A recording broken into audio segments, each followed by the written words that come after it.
And I'll tell you right now, community is going to be more important than ever in our lifetime because Indeed. you and I have talked about this since 1876, and unfortunately, we are here. And as the clip you just played, it really tells us what Trump's America wants to do. It wants to take us back to a time when we had no rights. Mm. And we've seen this before. We've seen, as far as white people getting reparations, how they got reparations after the emancipation of Black people after the Civil War.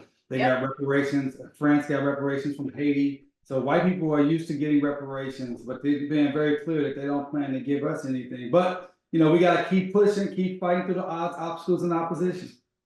Mm.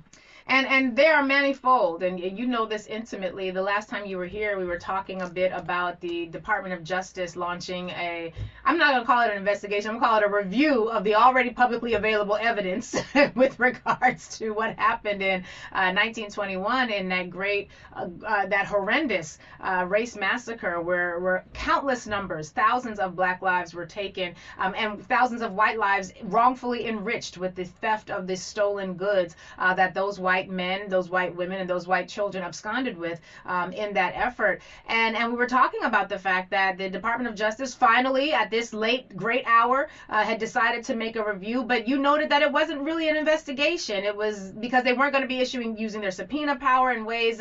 And talk to us about what you have seen at the Department of Justice since our time together, both in relation to that particular case and just generally, and where we think the DOJ is going with the potential Matt Gaetz sitting in the seat that Merrick Garland currently occupies. We might actually end up missing Merrick Garland, Damario. Well, I think Merrick Garland really did not do what needed to be done during his tenure, and that's part of the reason why we're here now. Yeah. As far as what we've seen, again, obviously we worked for 3.5 years with our sister Kristen Clark, who's the Assistant Attorney General for Civil Rights, to try to get this investigation going. As you stated, they announced on September 30th that they were going to open this review and not an investigation. And, we were disappointed to hear that for sure. But we said, you know what, we're going to still engage because that's the process that we have to go through and Right. continue to push for a federal investigation. On October 16th, last month, DOJ came down to Tulsa. They met with survivors and several what we call first generation descendants. These are individuals whose parents were survivors, and all these people were in their 70 plus. Who they met with. They also met with some of the members of the original Tulsa Race Riot Commission from the late 1990s. And to a person, it was Lurie's were very emotional meetings. People were crying. People were pleading with the DOJ to actually open an actual investigation. And unfortunately, we found out number one, the meetings or the interviews, they were not being recorded. There was no court reporter. There was no recording. Wow.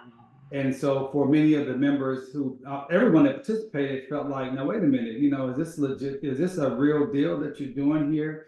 And they wouldn't allow any recording. Also, we found out that the DOJ is not using any subpoena power. And as you know, Lurie, that is one of the most powerful tools in any lawyer's toolbox, but particularly the federal government, to be able to subpoena documents, because there's thousands and thousands and thousands of documents and information that we simply don't have access to. Right. Many times they continue to put the burden on the victims, right? The Black folks in the Black community were the victims of the massacre. We had all our stuff burnt up, so, and we have to continue to talk about this story, continue to bring up that trauma. But the white community, which has all this information, and the government, city of Tulsa and Tulsa County, et cetera, they have the record, and they told us straight up that we're not using subpoena power. And I think the third thing that was probably most disappointing to find out, that the parameters of their review was limited to 1921, that they were not going to review, taking consideration, basically is what we were told, take into consideration anything that's occurred since 1921, which we know there's a continuing harm. And in fact, Lurie, as you and I both know right now, as we are sitting here talking, they are actually pulling bodies out of the ground, out of mass graves. And we said, hey, how can this not be a part of your review when there are literally mass graves? We literally just identified the first individual from the mass grave, Mr. C.L. Daniel, who was a World War I veteran. We talked about that last time. He just got identified in July. They have dozens and dozens of other bodies in the ground right now. This is happening in real time. So to say that we were disappointed is a massive understatement. But we did still move forward with asking people to move. But let me let you respond to those three things. No subpoena power, no use of subpoena power, no recording of witness interviews, and regard not going to include anything outside of 1921, including the masquerade. What do you think about it?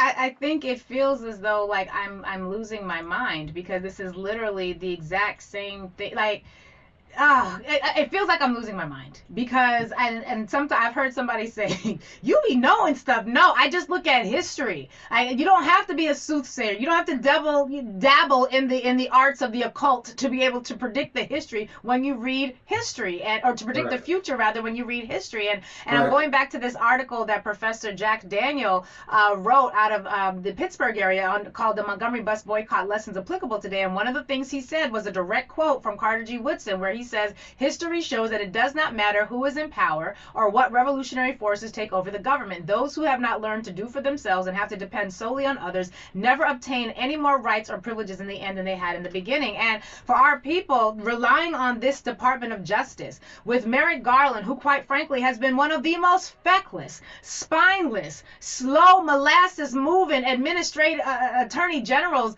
that the history has ever have we had an attorney general who moved this slow on anything? I just don't know. But the fact that they came to Tulsa with no intentions of making a permanent recording of those conversations, the fact that they came in September of this election year, it feels like so many other things that Democrats do, which is to sort of toss a bone here, give you something over there, but no real strategy, no coordination, no real effort. And it seems as though, and I don't want I'm hesitating to say this because I don't want to in any way disrespect the people who participated in this or their hurt or their desire. But the fact that it feels to me like the Department of Justice spat in your face, in our faces, by not taking this with the seriousness that it needed. You're going to limit your review to 1921 when the cover-up took decades? The cover-up of this thing has been perpetuated and continues, and the same institutions that benefited in 1921 might have changed names, might have changed hands, but hold the same bag of guilt?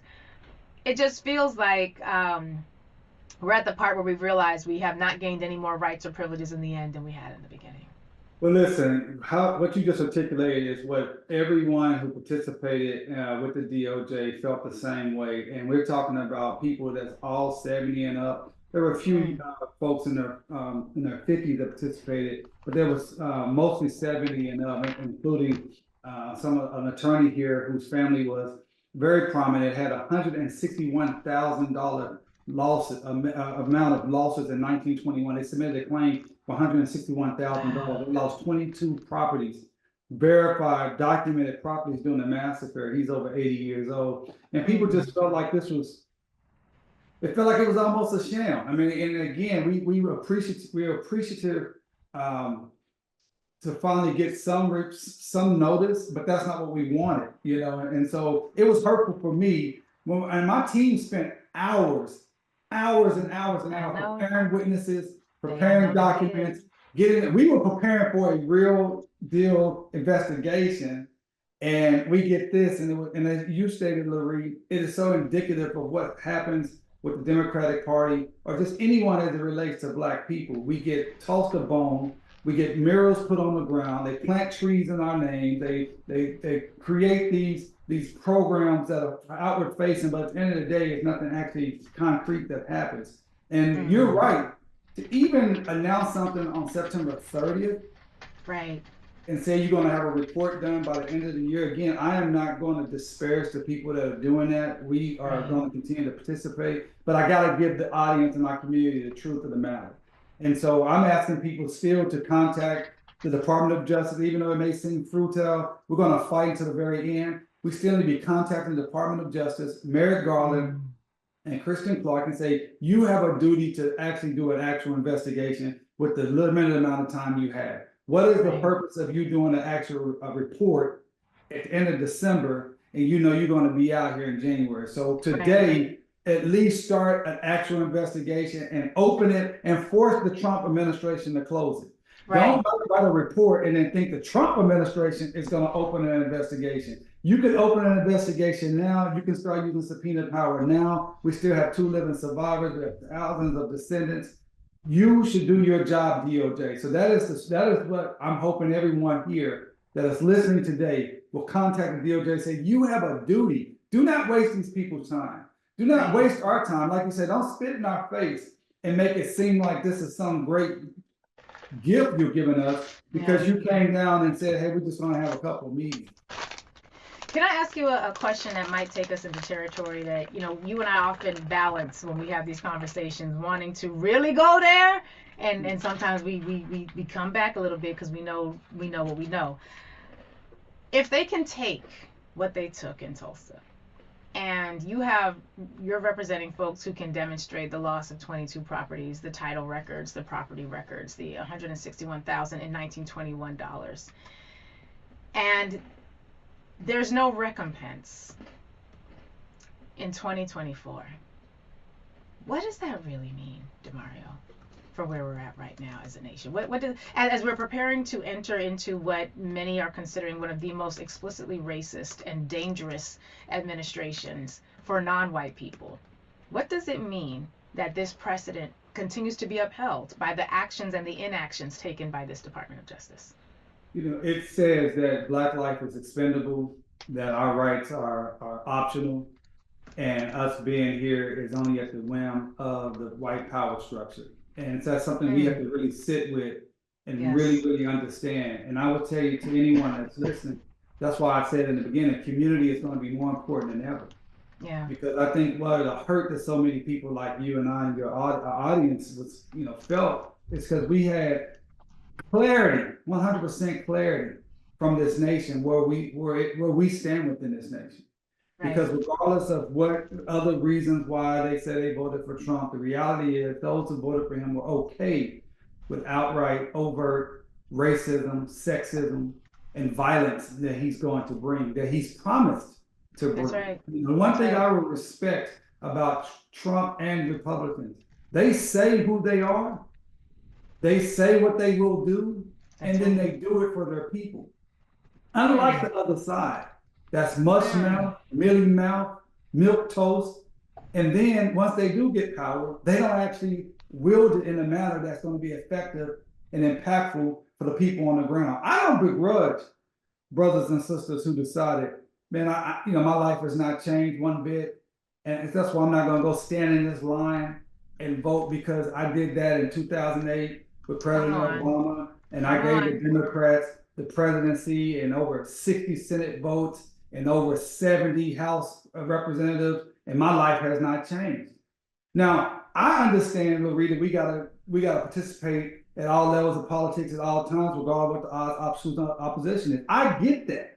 Right. But I also understand when people are saying that I'm just trying to pay my bills. I am struggling just to get out the bed in the morning because things are so difficult for me. And these people continue to make promises that they don't deliver. Where Trump is coming in with his promises, and he's already said, listen, I'm getting away, I'm gonna do it with DEI, and I'm gonna give reparations, restitution to the white victims of DEI. Now, is that absurd? It absolutely is. But I respect him because he's doing what he said he was going to do, and I hope we can do the same one day. And even if the average white person never sees a dime from any of these quote unquote white folks harmed by DEI reparations, their whiteness has gotten a boost, because I'm very committed to talking about white identity the way we talk about all the other identities. So even if you don't get a freaking dime, you might not get 1 red cent from anything that he has promised to do with this reparation effort to take money from schools and institutions that have diversity, equity, and inclusion. But your whiteness got a psychological boost, and that is enough, because as an average poor white person, you think that white man is looking out for people like me. You ain't gonna see now your groceries gonna get more expensive, all the goods you gotta buy gonna get more expensive, but if your whiteness, if the internal psychology of your whiteness has been fed, that is going to make justification for all the other things.